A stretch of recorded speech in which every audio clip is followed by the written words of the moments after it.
Another shooting on a military base, as an apparent murder-suicide occurred when an airman shot his commanding officer. The official statement read, "There is an active shooter situation at Joint Base San Antonio, Lackland, Medina Annex, and base, and local authorities are on the scene at this time," meaning the local police. All schools and child development centers are currently locked down and there have been no injuries confirmed at this time. There are no indications that this was a terrorist attack. Yet another pointless announcement that it wasn't a terrorist attack. Yet another nearby school put on lockdown and left defenseless even if it was a possible terrorist attack. Since 1994, it's been a non-stop killing spree of drive-by shootings by radical Islamists and disgruntled subordinate soldiers, including the apparent murder-suicide that took place today at San Antonio's Lackland Air Force Base. There have been 21 such incidents, including the November 2009 Fort Hood massacre, when Major Nadal Malik Hassan carried out the largest mass murder at a military installation in American history, killing 13 and wounding 32.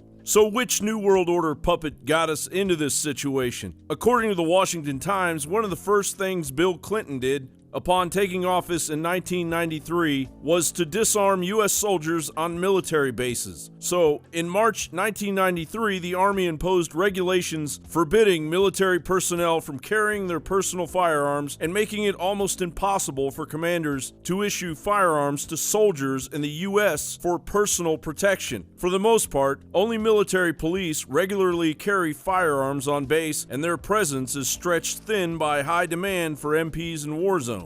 Meanwhile, gun-free zones in general are devastating America. The left just went into paroxysms of distress, the idea that somehow they were going to be responsible for race riots. Well, they've already happened. Can you spell Ferguson or Baltimore? And it's going to get worse unless they ease up on their anti-gun policies. And I think you're absolutely right. Chicago is just an explosion waiting to happen. Rahm Emanuel has a very tenuous hold on power there. His gun control policies are a total failure. That if guns are so bad, tell the Secret Service, tell whoever your bodyguards are, hey, put those guns away. It only makes violence more likely. It's not the way to solve problems. Can't we just talk about them?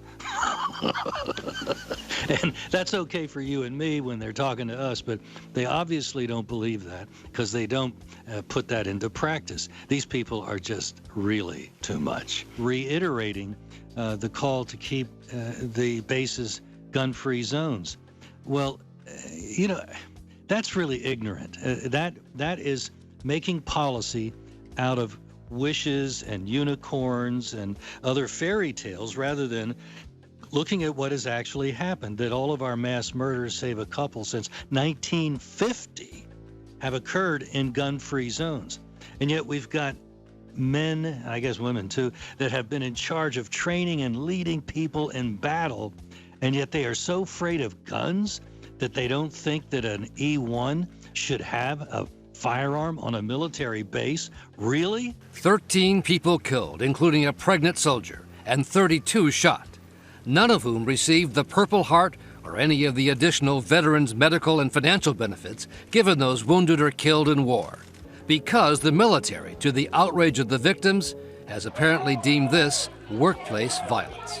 And as military suicide numbers rise, it took 6 years for the dead and the wounded at Fort Hood to rightfully be awarded a Purple Heart. Today's murder-suicide in San Antonio is a blunt reminder that Bill Clinton's Rhodes Scholar New World Order policy isn't working.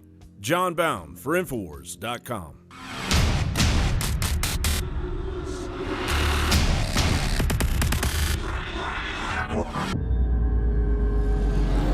You want the best that's out there at the lowest price anywhere?